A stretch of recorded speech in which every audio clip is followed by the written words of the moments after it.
Ashama harka fuunee akkam jirtanii kabajamtootaa fi jaalatamtoota chaayinaa laayyaantu asallaa jiru jalatti argamtan nagaan koo bakka jirtan sinaa qaqqabu isiniin jechuun jaaladhaa baga jiraattanii baga eeggamtanii yoo na eegdanii ayinlee baay'ee nagaa kootii isiniin jedha jirtuu isiniin jecha.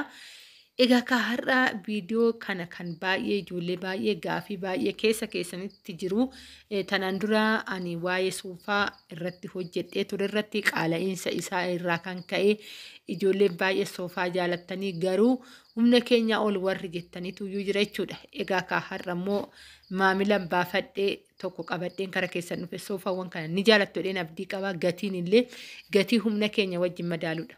Waa'ee meeshaa na gaafachuu dandeessan mukni irraa hojjetamu carqiiwwan isaa orijinaalummaa isaa hunda isaatu iyyuu tokko tokko na isinii hima kunoo soofaawwan hunda isaatu asirratti kan argitan kanaadha. Soofaawwan kun kan hojjisiifamudha jechuudha. Bakka hojjetamee miti kan deemamee bitamu ofii keessanii hojjisiifattu achitti muka inni irraa soofu hunda laaletan jechuudhaani argee tananii achitti hojjettoota baay'ee of cinaatti qabee mucaa keenyadha mucaa. Baay'ee qaxalee ta'ee egaa kadhaloonni kun dhugaa dubbachuuf baay'ee hojii isaaniitiif baay'ee cimootadha akka argaa jirtan kana jechuudha. Kwaalitii kan ta'e hojjetamu mucaanii dhugaa ani hin beeku maal jedheetu akkan dubbadhu meeshaalee isaa mudoo tokko hin qabu yeroo darbe kaanii komodiina yookaan immoo isa meeshaa ani keessa godhadhu.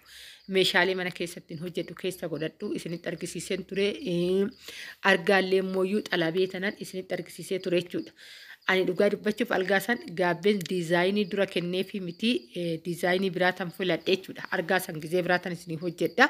Isarrattan dubbadha waa'ee argaa maaliif akkan jijjiires akkasumas immoo akkatti naa jijjiires jechuudha. Hin hojjetamne garuu qabdii kenneetan jechuudha. Yeroo darbe waggaa xumurre hin hojjisiifanna warreettan waan jirtaniif amma kara soofatan deebi'a. Soofaa akka argaa jirtan kana egaa ka yeroo baay'ee ani waa'ee soofaa gubbaarratti dubbachaa tan ture innis maal inni hogganaan jettan ta'e waa'ee uffata adiiti jechuudha. Uffata adii baay'ee nuuf baay'ee rakkisaadha. Biyya keenya awwaara jira akka biyya namaa laaltaniiti miti waan akkasii jedheetiin ture. Har'a immoo maaliif qabattee dhufte naan jechuu akka dandeessan nan beeka waan ta'eefan kana isinitti dubbadha jechuudha. Egaa ka carqiiwwan isa fakkaatan soofuma kana fakkaatan akka hodhamu mucaanis natti dubbateetu jira jechuudha. Abbaan soofaa kanaa yookaan abbaan mana kanaa yookaan immoo abbaan qabeenya kanaa kan ta'e jechuudha. Diizaayinii kana ofii isaatii kana laqeetu hojjechaa jirudha. Baay'ee kana caalutu iyyuu jira kaawusan hoggaa dhaggeeffatan uffatuma kana fakkaatee kan irraa bahee too miiccamu akka hojjetudha jechuudha yoo barbaadan akkasii hojjisiisudha jechuudha kan dubbate. Soofaawwan kana gatii isaa ni jaalattan jedhee tanan yaada. Bilbilli kiyya asumarra jira warri barbaadanis warri namaafis xalabdan egaa kaanii yeroo baay'ee namaaf xalabaa hidhee nama jajjabeessu mana keessanii warri barbaadan akkasuma immoo ijoolleen kallattii Oromiyaa naannoo adda addaati meeshaalee ni xalabanna jettanii dubbattanii jirtu. Karaa fageenyaa hoggaa ta'ee dhugaa dubbachuun meeshaalee xiqqaa homaa fe'anii too deemu irratti gatii nama gaafata meeshaalee gaafa baay'iftan yookaan nama lamaan walitti nama lamaan meeshaa gaafa baay'iftan konkolaataan deemuu ni danda'a jechuudha. Oromiyaa keessa bakka barbaadan meeshaaleen isinii ga'uu ni danda'a. Garuu meeshaa isa xiqqaa kaartoonitti qabatanii too deeman nama tokkoof ni ulfaata yookaan ijoolleen fagoo jirta walitti gurmaa nama 3 nama 4 taatiin meeshaalee guuttadha. Konkolaataan abshiir ni deemaa isiniin jecha.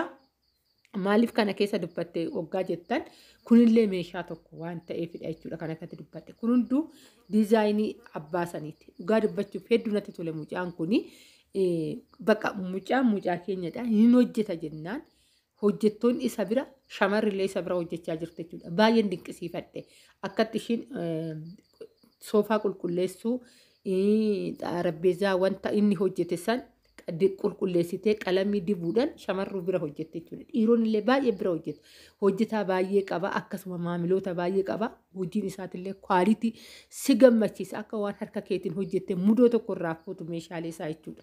Dhugaa dubbachuu fi ani isa maamila godhachuuf hedduun itti gammade kanan itti gammade kan ammoo hordoftoonni koollee warri barbaadan bakka barbaadanitti isinii deemuu ni danda'a. Soofaan kuni soofawwan isin barbaadan soofaa diizaayinii barbaadan karaa feetanii fiddanii hoggaa dhuftan kan isin hojjechuu danda'udha. Isiniin jechuun jaaladha. Kanaafuyyuu soofaawwan kana fakkaatanii gatiin isaatillee dhugaa dubbachuuf baay'ee gatii jiddu galeessadha. isin bilbiluma kiyyarratti waassaappiidhaan yeroo baay'ee meeshaalee hogganaa ergitan iimoodhaan naan erginaa bilis. Iimoon yeroo wayiitii irratti rimoovii godha. Waassaappiin garuu ati hoggaa dileetii hin godhin homaan ta'u isiniin jechuun jaaladha. Hoggaa hattallee daawuloodiillee gootan yeroo deebitan miisejji sun isinii deebi'a. Soofaawwan kana baay'een jaaladhe dhugaa dubbachuuf. Soofaa guute keessaa soofaa kana baay'een jaaladhe. Ani ofii kooti isin waan jettan hin beekan. Kanallee isumatu hojjete. Kan namaati laata xalabamee oddoo keessatti gadi ba'ee jira jechuudha. Hojjetamee xumuramee namaa kan deemudha. Soofaan kun ni jira. Soofaawwan mirti ta'an. Soofaan kun gatiin isaa meeqa hoggaa jettan ta'ee soofaawwan as keessatti argitan kun 45,000. Egaa akka diizaayiniitiin karaa 50 illee ol siquu danda'a. Kana nuun hin jenne jechuu dandeessan. Soofaawwan garuu mirti ta'e kwaalitii ta'e 45,000 ni hojjisiifattu isiniin jechuun jaaladha.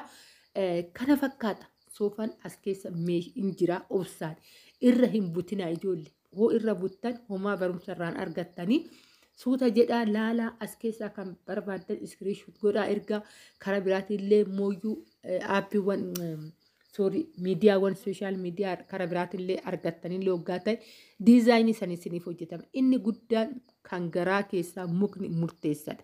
Yeroo baay'ee birrii xiqqishuudhaan binnee gaafa gallu inni qabata karanaa jiru kuni ni caba garaa keessatti jechuudha. Kanaafuyyuu soofaa carqii miti kan baasne yeroo hunda jijjiirru of eeggannoo godhuu qabna. Hoggaa soofaa kara mana keenyaa galchinu jechuudha.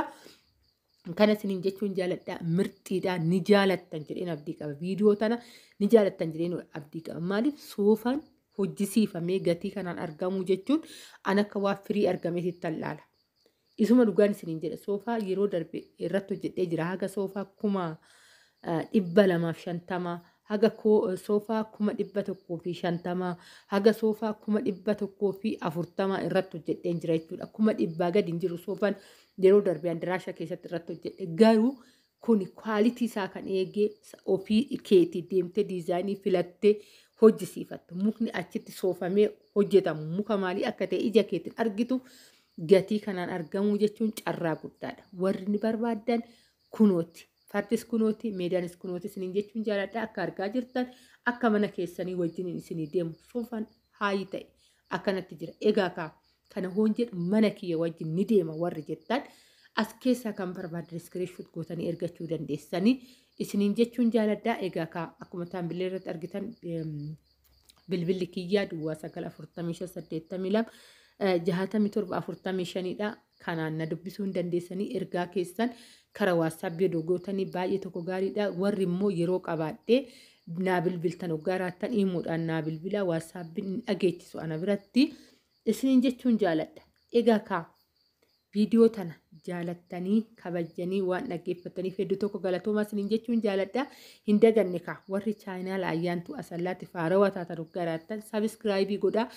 Ganaa akkuma waadaa isinii galee barumsi gurguddaa ta'e wanta biyya keessa jiru meeshaalerraa jalqabee hojiirraa jalqabee infoormeeshinii yookaan odeeffannoo warri majaliisillee barbaadan majaliisinillee gatii jiddu galeessadha. Warri ni barbaanna jettan majaliisillee iskiriishuut gootanii naa erguu dandeessanii isiniif hojjetama. Akka isin barbaadanitti gatiin jiddu galeessadha. Dhugaan isiniin jedha carraa kana itti fayyadamaa qarshiin tokko isinii hafe tokko jedhan lama jedhanii lama hoggaa isinii hafe 3 taati. Kanaafuyyuu carraa kanatti fayyadamaa isiniin jechuun jaaladha. Viidiyoon koo guyyaa har'aa kana fakkaataa baay'een isin jaaladha baay'een isin kabaja jecha. Egaa as keessatti ijoolleen meeshaalee irratti sirriitti mul'achaa jira. Dhugaa dubbachuun meeshaalee yeroo darbe waraabee achirratti koomentii warri dubbattan haga dhumaa viidiyoo dhaggeeffadha. Qarshii dubbadhee jira. Dhugaa qarshii isaa himee jira. Meeshaalee mana keessaa jiru yookaan meeshaalee biiffee viidiyoo yeroo darbe hojjedhe irratti qarshii naan jettanii jirtanii ijoolleen haga dhumaa hin laalletu jira jechuudha. Kanaafuu haga dhumaa dhaggeeffadha. Kanaafan hoo haga dhumaa dhaggeeffattan barumsa irraa argattan. Kunifaan soofaan kun mirti soofaati kunillee soofaa duraa sanirraa jalqabee kan harka qabannaan isaa muka qabu sanii fi soofaa kana hedduun jaaladhe. Egaa yeroo baay'ee waan adii namni sodaachisa biyya keenya keessatti garuu uffata mataa isaa irratti hojjisiifama waan ta'eefuyyuu homaa miti isiniin jechuun jaaladha. Egaa koomentii keessanan eega. Warri yaada qabdan saanduqni koomentii kiyyaa 24 banaadha. Ijoollee waa'ee soofaa na gaafachaa turtan.